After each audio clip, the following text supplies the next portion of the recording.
Bismillahirrahmanirrahim. Assalamualaikum warahmatullahi wabarakatuh. Alhamdulillahi rabbil alamin.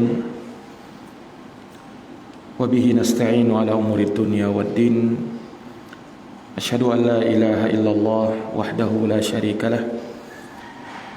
Wa asyhadu anna Muhammadan abduhu wa rasuluh. Sallallahu alaihi wa ala alihi wa sahbihi wa man tabi'ahum bi ihsanin ila yaumiddin wa sallama tasliman katsira, amma ba'd. Ikhwani fid din, hadirin jamaah salat subuh yang dirahmati dan dimuliakan oleh Allah. Alhamdulillah, kita bersyukur kepada Allah Subhanahu wa taala atas segala limpahan nikmat dan karunia darinya. Salawat dan salam semoga terkirimkan kepada junjungan kita Nabi Agung, Nabi besar Muhammad sallallahu alaihi wasallam, kepada keluarga dan para sahabat serta orang-orang yang senantiasa meniti jalannya sampai hari kiamat. Hadirin ikhwani rahimani wa rahimakumullah, melanjutkan kajian dari pembahasan kitab Bulughul Maram dari bab terkait dengan akhlak dan adab, dan kita masih dalam pembahasan tentang az-zuhud wal wara', yakni tentang masalah zuhud dan sikap wara',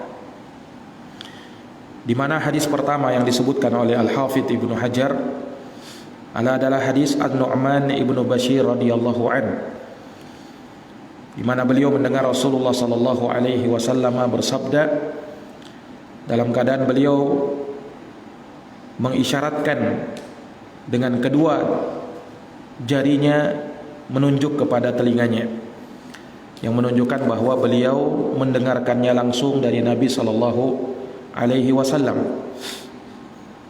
Hadits ini dimuat oleh Al-Imam An-Nawawi rahimahullah dalam kitab Al-Arba'in An-Nawawi, hadis yang berbunyi innal halala bayyinun wa innal harama bayyinun. Sesungguhnya yang halal itu jelas, yang haram itu jelas. Wa bainahuma umurun mushtabihat, dan antara keduanya ada perkara yang syubhat, yang samar-samar antara halal atau haram.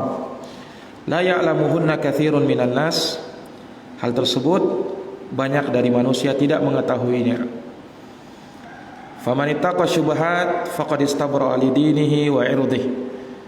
Maka Nabi mengajarkan kepada kita bagaimana sikap wara', yaitu orang yang menjauhkan diri dari perkara syubhat, ia menghindar dari perkara syubhat, maka ia telah menyelamatkan agama dan kehormatannya.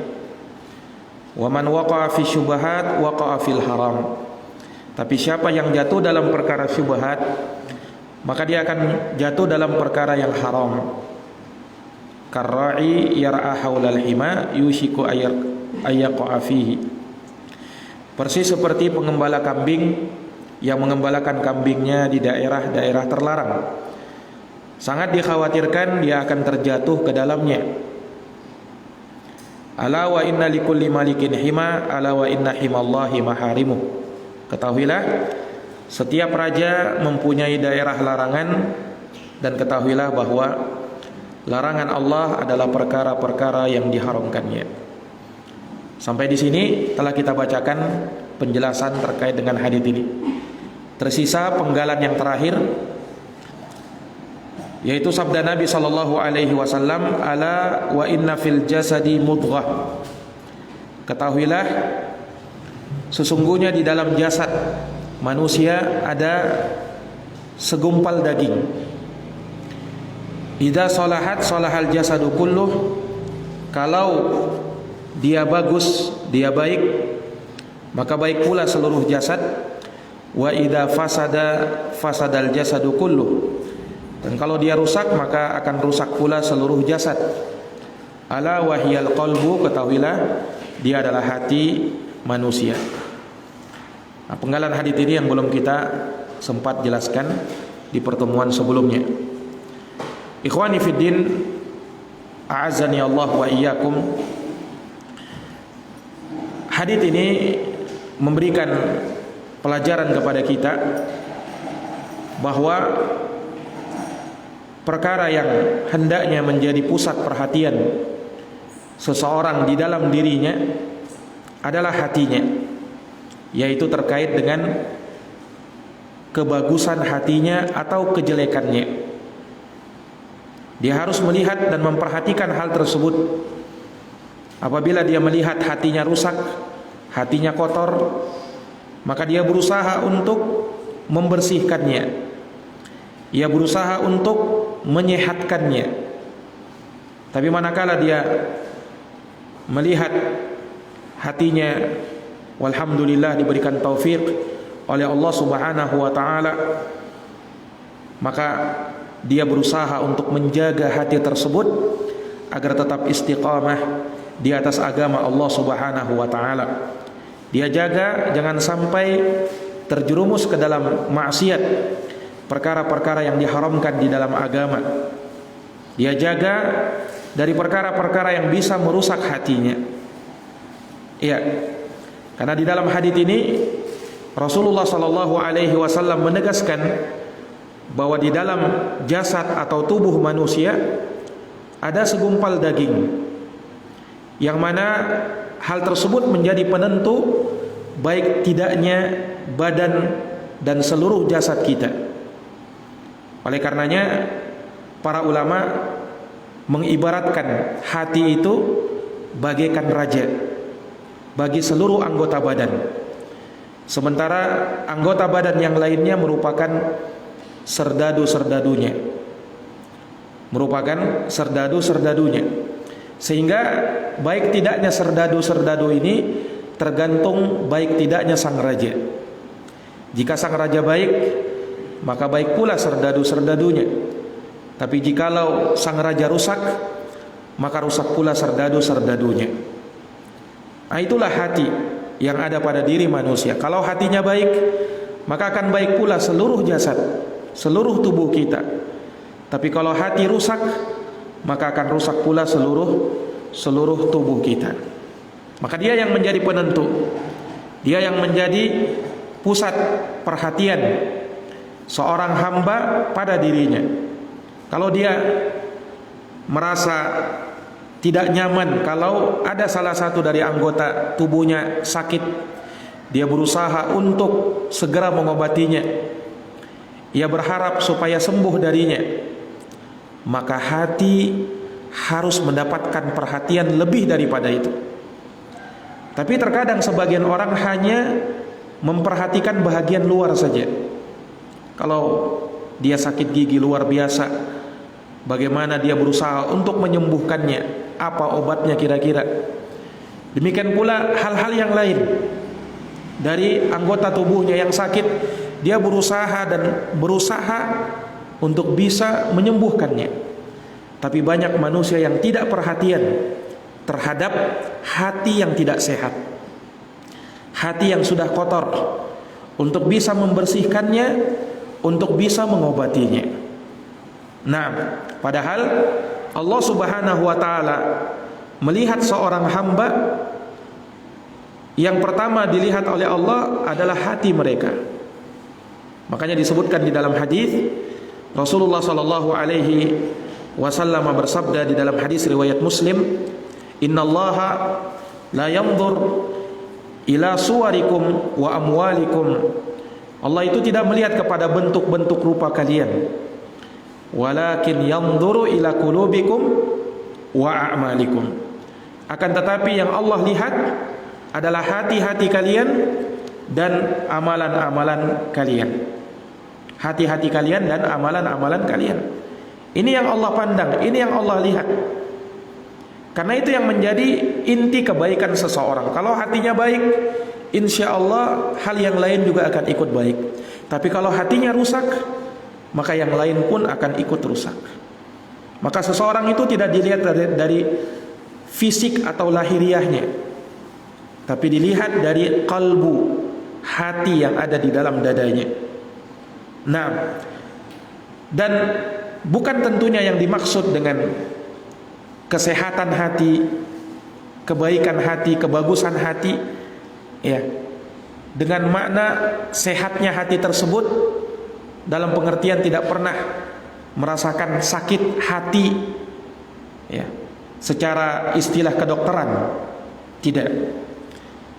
Bisa jadi ada orang yang hatinya secara kedokteran sehat, tapi dihukumi hatinya telah sakit bahkan mati dalam hukum syariat.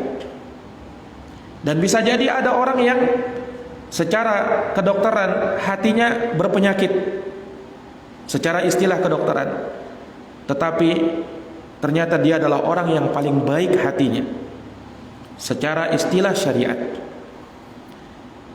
Karena memang yang menentukan hal tersebut bukanlah sesuatu yang sifatnya fisik, lahiriah, akan tetapi manakala hati tersebut condong kepada Allah, condong kepada ketaatan-ketaatan kepada Allah Subhanahu wa ta'ala. Makanya ada sebab-sebab yang bisa menyehatkan hati, yang bisa membaguskan hati. Ketaatan-ketaatan kepada Allah tentunya akan menyehatkan hati kita. Sementara perkara maksiat dan mendurhakai Allah, ini perkara yang akan merusak hati-hati kita. Ini yang akan merusak hati-hati kita. Nah, makanya di dalam Quran dikatakan di surat Al-Hajj ayat 46, fa innaha la ta'mal absar, karena sesungguhnya bukanlah yang buta itu mata-mata, walakin ta'mal qulubul lati fis sudur, akan tetapi yang buta adalah hati-hati yang ada di dalam dada manusia. Nah, Allah menjadikan hati itu untuk kita memikirkan sesuatu. Makanya Allah berfirman, lahum qulubun la yafqahuna biha. Mereka mempunyai hati tapi mereka tidak gunakan untuk berfikir dan memahami. Menunjukkan bahwa yang berfikir itu adalah hati. Makanya munculnya fikiran baik, munculnya fikiran jahat itu ada di dalam hati. Nah, makanya terkait dengan hal ini Allah Subhanahu wa ta'ala bersumpah di dalam Al-Quran terhadap orang yang paling beruntung tatkala mereka perhatian kepada hatinya, berusaha untuk menyehatkan hatinya dan terbebas dari kerusakan-kerusakan hati. Mereka lah orang-orang yang berbahagia. Mereka lah orang-orang yang paling beruntung.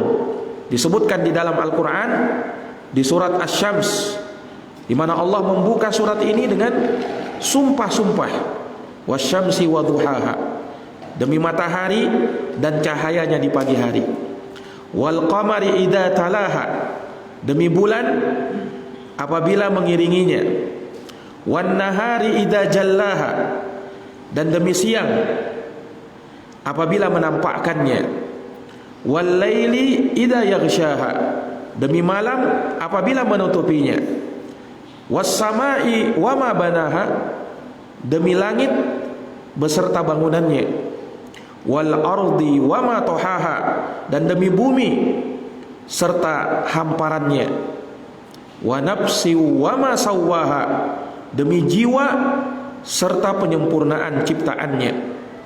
Lihat sumpah ini. Allah Subhanahu wa ta'ala bersumpah untuk menekankan perkara yang selanjutnya, fa'alhamaha fujuraha wa taqwaha, maka Allah mengilhamkan kepada jiwa jalan kefasikannya dan jalan ketakwaannya. Qad aflaha man zakkaha wa qad khaba man dasaha. Ini yang Allah tekankan. Sungguh telah beruntung orang-orang yang mensucikan jiwanya, mensucikan hatinya, dan sungguh telah merugi orang-orang yang mengotori hatinya. Subhanallah.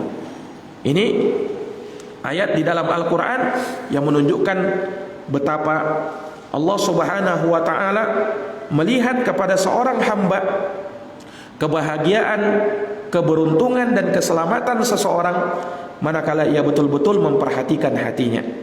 yauma la yanfa'u malun wala banun illa man atallaha biqalbin salim.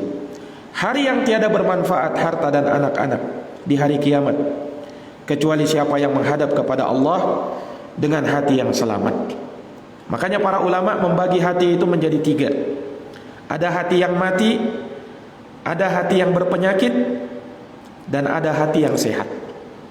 Dan seseorang menilai dirinya dari 3 perkara ini. Apakah hatinya berpenyakit, atau hatinya naudzubillah sudah mati yang lebih parah daripada itu, atau Allah berikan taufik kepada hatinya menjadi hati yang sehat. Hati yang sudah mati, kalau dikatakan hati yang mati, ini hati yang sudah tidak mengenal lagi siapa Rabbnya.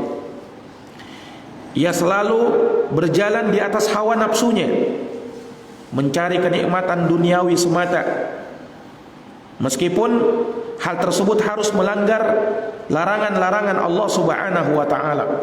Dia tidak peduli dengan hal tersebut. Ia tidak lagi peka dengan peringatan-peringatan dari Allah. Inilah hati yang sakit. Inilah hati yang sudah mati. Hati mereka seakan-akan tertutup. Mereka tidak bisa menerima nasihat. Mereka sudah tidak bisa menerima peringatan-peringatan dari Allah Subhanahu wa taala.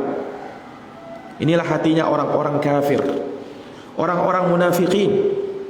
Allah berfirman di dalam Al-Quran, innal ladina kafaru, sesungguhnya orang-orang kafir, sawa'un alaihim, sama saja atas mereka itu, a'andartahum am lam tundirhum la yu'minun. Apakah engkau beri peringatan kepada mereka atau engkau tidak berikan peringatan, mereka tidak beriman. Kenapa? Khatamallahu ala qulubihim, karena Allah telah tutup hati-hati mereka. Allah matikan hati-hati mereka. Wa ala sam'ihim wa ala absarihim, demikian pula pendengaran dan penglihatan mereka. Ghisyawatu walahum adzabun azim, Allah tutup bagi mereka hal tersebut dan bagi mereka azab yang pedih. Na'udzubillahi min dzalik. Ini para jamaah yang dirahmati dan dimuliakan oleh Allah. Itu hati yang pertama, hati yang sudah mati.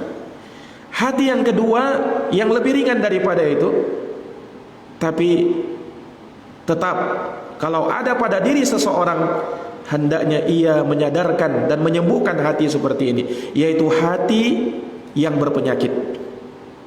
Hati yang berpenyakit. Naam. Hati yang berpenyakit yaitu hati yang mengandung penyakit. Terkadang hal tersebut mendorong pelakunya untuk mentaati Allah, tapi terkadang juga cenderung untuk melakukan maksiat kepada Allah. Ini hati yang berpenyakit. Dia taat kepada Allah, tapi terkadang juga tidak jarang dia melakukan maksiat kepada Allah. Hatinya tergerak untuk melakukan kebaikan-kebaikan, tapi terkadang juga hatinya cenderung untuk melakukan kejelekan-kejelekan. Nah, hati yang seperti inilah hati yang berpenyakit. Beda dengan hati yang pertama tadi, memang sudah tidak peka. Kalau yang kedua ini masih ada dorongan untuk melakukan ketaatan, tapi besar juga dorongan untuk melakukan kemaksiatan. Ini hati yang berpenyakit. Hati yang seperti ini yang banyak menghinggapi kaum muslimin. Dia taat kepada Allah, tapi tidak jarang bermaksiat kepada Allah. Makanya Allah berfirman di dalam Al-Quran, bal tu'thirunal hayatad dunya wal akhiratu khairu wa abqa. Jadi hati yang seperti ini, dia mengimani apa yang Allah Subhanahu wa ta'ala janjikan di akhirat, tapi terkadang dia lebih cenderung kepada dunia dan lebih terkadang mengutamakan dunianya ketimbang akhiratnya. Padahal Allah berfirman, bal tu'thirunal hayatad dunya, mereka lebih mengutamakan kehidupan dunia, wal akhiratu khairu wa abqa, sementara negeri akhirat itu lebih baik dan lebih kekal. Negeri akhirat itu lebih baik dan lebih kekal. Ini hati yang berpenyakit. Kemudian yang ketiga adalah hati yang sehat. Nah, hati yang sehat inilah yang selamat dari berbagai macam penyakit. Entah itu penyakit syahwat ataukah penyakit syubhat. Entah itu penyakit berupa dorongan-dorongan untuk melakukan kemaksiatan, atau berupa syubhat, dorongan-dorongan untuk melakukan perkara-perkara yang masih samar halal dan haramnya, perkara-perkara bid'ah di dalam agama, penyimpangan-penyimpangan di dalam agama. Nah, selamat dari dua perkara tersebut. Nah, inilah yang disebut dan dibahasakan di dalam Quran sebagai qalbun salim, hati yang selamat, hati yang sehat, hati yang dia tidak cenderung kepada perkara dunia. Dunia dia jadikan hanya sebagai sarana untuk mendukung agamanya, mendukung akhiratnya, mendukung ibadahnya kepada Allah. Dia tidak jadikan dunia itu sebagai prioritas utamanya, tapi dia jadikan dunia itu hanya sebagai hal yang menuntun dia agar selamat di dunia dan di akhirat. Dia pergunakan dunia tersebut untuk bisa mendekatkan dirinya kepada Allah. Dan dia amat sangat takut manakala dunia tersebut menggelincirkan ia ke dalam perkara maksiat dan keharaman-keharaman. Nah, hati yang sehat adalah hati yang senantiasa sibuk dengan perkara-perkara yang bermanfaat bagi dirinya. Itulah tanda kebaikan Islam seseorang. Min husni islamil mar'i tarkuhu ma la ya'nihi. Di antara tanda kebaikan Islam seseorang, dia meninggalkan hal yang tidak bermanfaat. Hati yang sehat, dia akan mengutamakan akhiratnya ketimbang dunianya. Dia hanya jadikan dunia ini ibarat seperti orang yang hanya sekedar mampir. Sesuai pesan Nabi SAW, kun fid dunya ka'annaka gharibun au abiru sabilin. Jadilah kamu di dunia seperti orang asing atau hanya sekedar berlalu. Hati yang sehat, dia hanya banyak mengingat dan berzikir kepada Allah dan beristighfar akan segala dosa dan kesalahan yang dia lakukan. Bukan artinya hati yang sehat itu hati yang sama sekali tidak pernah bermaksiat. Bukan seperti itu artinya. Karena manusia tidak mungkin selamat dari yang namanya dosa dan maksiat. Terkadang dia lakukan, ya. Tapi hati yang sehat ketika dia jatuh dalam maksiat, dia langsung bersegera kembali kepada Allah. Dia langsung segera mengingat Allah, dan itulah yang akan menenangkan jiwanya. Ala bidzikrillahi tatma'innul qulub. Ketahuilah dengan zikir kepada Allah, hati akan menjadi tenang. Terlebih manakala dia membaca kalam ilahi, firman-firman Allah, ayat-ayat Al-Quran. Hal tersebut betul-betul menjadi syifa bagi dirinya. Karena Al-Quran disifatkan oleh Allah sebagai syifa'un lima fis sudur, obat, penyembuh, penawar terhadap apa yang ada di dalam dada-dada manusia, hati-hati manusia. Nah, inilah hati yang sehat, hati yang senantiasa kembali kepada Allah Subhanahu wa ta'ala. Para hadirin yang dirahmati dan dimuliakan oleh Allah, dan seseorang manakala menginginkan hati yang sehat, ia hendaknya banyak berdoa kepada Allah. Di antara doa yang diajarkan oleh Nabi agar hati kita tetap istiqamah, itu doa yang sering Nabi lantunkan. Allahumma ya muqallibal qulub tsabbit qalbi ala dinik. Ini doa hendaknya kita hafalkan dan hendaknya kita baca, hendaknya kita lantunkan dalam doa-doa kita, supaya hati kita tidak dibuat terbalik, dibolak-balikkan oleh Allah. Ya muqallibal qulub tsabbit qalbi ala dinik.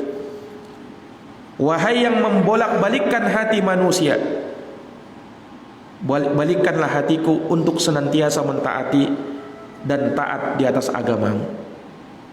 Ini doa yang sangat sering diucapkan oleh Nabi sallallahu alaihi wasallam. Saking seringnya sampai Aisyah radhiyallahu anha terheran-heran, kok bisa Nabi sering mengucapkan ini? Atakhafu ya Rasulullah, apakah engkau takut wahai Rasulullah? Engkau adalah utusan Allah. Bagaimana bisa hatimu akan terbalik, akan menyimpang?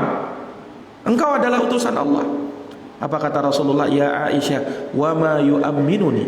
Wahai Aisyah, apa yang membuat aku merasa aman? Hatiku tidak dibalik-balikan oleh Allah. Sementara hati-hati hamba itu berada di antara dua jemari dari jemari-jemari Allah Ar-Rahman. Allah akan membolak-balikannya kapan ia kehendaki terhadap siapa yang ia kehendaki. Jadi kalau Nabi saja tidak merasa aman, apalagi kita, apalagi umatnya.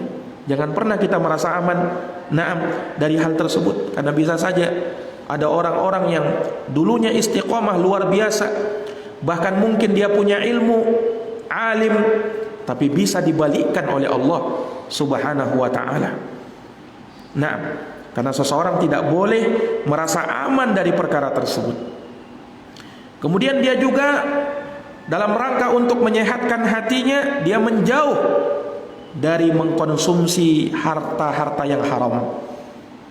Dia senantiasa memperhatikan hartanya, jangan sampai hartanya bercampur dengan harta yang haram. Jangan sampai apa yang masuk ke dalam perutnya berasal dari harta yang haram. Dia akan memakan sesuatu yang halal saja. Ya ayyuhar rasul, wahai sekalian para rasul, perintah kepada rasul, kulu minat thayyibat, makanlah yang baik-baik, wa'malu salihah, lakukan amal saleh. Kenapa Allah kaitkan dengan makan sesuatu yang baik dengan amal saleh? Karena orang yang mengkonsumsi harta yang halal akan menjadi pendorong bagi dia melakukan amal saleh. Tapi kalau orang mengkonsumsi barang yang haram, maka itu akan membuat dia malas melakukan amal soleh. Makanya dikaitkan, makanlah yang baik-baik, lakukan amal soleh. Karena kalau orang sudah makan yang halal, maka kelakuannya, perilakunya, amalannya adalah amalan yang baik. Tapi lihat kalau orang sudah mengkonsumsi yang haram, kelakuannya, perilakunya, amalannya akan menjadi amalan yang buruk. Inilah yang Allah Subhanahu wa ta'ala juga perintahkan kepada orang-orang yang beriman. Ya ayyuhalladzina amanu kulu min thayyibati ma razaqnakum. Wahai orang-orang yang beriman, makanlah yang baik-baik apa yang telah direzekikan kepada kalian. Washkuru lillahi in kuntum iyyahu ta'budun. Dan bersyukurlah kepada Allah jika kalian hanya beribadah kepada Allah Subhanahu wa ta'ala. Maka ini dari perkara yang diingatkan oleh para ulama terkait dengan hati, dan seperti yang disabdakan oleh Nabi tadi, bahwa sesungguhnya di dalam jasad manusia ada sekerat daging. Kalau dia baik, maka baik pula seluruh jasad, dan kalau dia buruk, maka buruk pula seluruh jasad. Ketahuilah dia adalah hati yang ada di dalam dada manusia. Sedikit kita singgung hadis yang berikutnya, hadis Abu Hurairah radhiyallahu anhu, an Abi Hurairah radhiyallahu anhu qala Rasulullah sallallahu alaihi wasallam, Rasulullah sallallahu alaihi wasallam bersabda, ta'isa abdud dinar, ta'isa abdud dirham wal qatifah, in u'tiya radiya wa illam yu'ta lam yarda. Akhrajahul Bukhari. Jadi Rasulullah SAW bersabda, ta'isa abdud dinar, celaka hambanya dinar. Wad dirham, celaka hambanya dirham. Wal qatifah, celaka hambanya kain sutra. In u'tiya radiya, kalau dia diberi itu maka dia senang dan ridho. Wa illam yu'ta lam yarda. Tapi kalau dia tidak diberi itu, maka dia tidak ridho dan tidak senang. Hadis ini diriwayatkan oleh Imam Al-Bukhari. Para hadirin yang dirahmati dan dimuliakan oleh Allah, hadis ini menjelaskan kepada kita bagaimana para pengejar dan penuntut dunia itu, yang sampai membuat dia menjadi budak terhadap dunia, hambanya dunia. Makanya dikatakan oleh Nabi, abdud dinar, abdud dirham, abdul qatifah. Hambanya dinar, hambanya dirham. Dinar dirham itu mata uang emas dan perak yang dahulu digunakan oleh Nabi dan para sahabatnya dulu. Maksudnya celakalah orang yang diperbudak oleh hartanya, yang menjadi budak hambanya dunia, hambanya harta. Disebutkan dinar, dirham, dan kain sutra, yang memang lambang-lambang dari dunia yang banyak disukai oleh manusia. Nah, sehingga orang yang seperti ini hanya menuntut perkara dunia saja. Dia bersemangat untuk mengumpulkan perkara-perkara dunianya, dan ia tidak bersemangat kalau hal tersebut tidak ada kaitannya terhadap dunianya. Dia akan tergerak kepada sesuatu kalau ada keuntungan duniawi, dan dia tidak mau tergerak akan sesuatu kalau tidak ada keuntungan dunia padanya. Makanya kalau dia diberi, dia akan merasa senang dan ridha. Tapi kalau dia tidak diberi, maka dia akan murka, dia akan marah, tidak senang, tidak ridha, dan merasa bahwasanya kehidupan ini seakan-akan tidak ada artinya. Inilah orang-orang yang disetir oleh dunia, seakan-akan hidupnya hanya untuk dunia, mengumpulkan harta. Kalau tidak ada harta, maka kehidupan ini tidak ada artinya.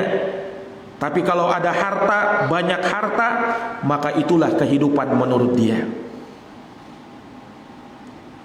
Ikhwani fillah azani Allah wa iyyakum, para jamaah sekalian yang dirahmati dan dimuliakan oleh Allah, seseorang ketika menginginkan dan menuntut perkara dunia, hal yang manusiawi, wajar. Tetapi jangan sampai kita disetir oleh dunia kita, sehingga kita tergerak akan sesuatu karena dorongan dunia, apapun itu.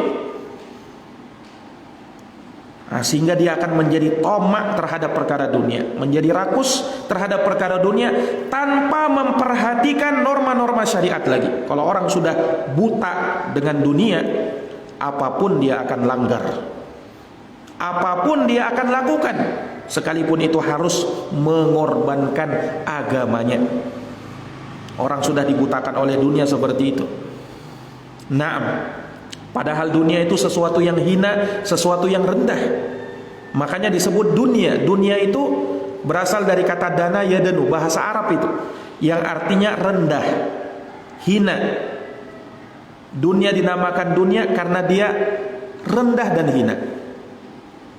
Makanya disebutkan dalam hadis, ketika Nabi SAW itu jalan bersama sahabat, ketemu dengan bangkai kambing yang sudah mati, cacat lagi. Nabi angkat itu bangkai kambing yang cacat itu. Kalian mau ndak beli bangkai kambing ini? Para sahabat mengatakan, untuk apa kami beli ya Rasul? Kalian mau ndak ambil ini gratisan? Ya Rasul, kalau hidup itu kambing kami ndak mau beli, karena dia cacat, apalagi sudah mati ya Rasul.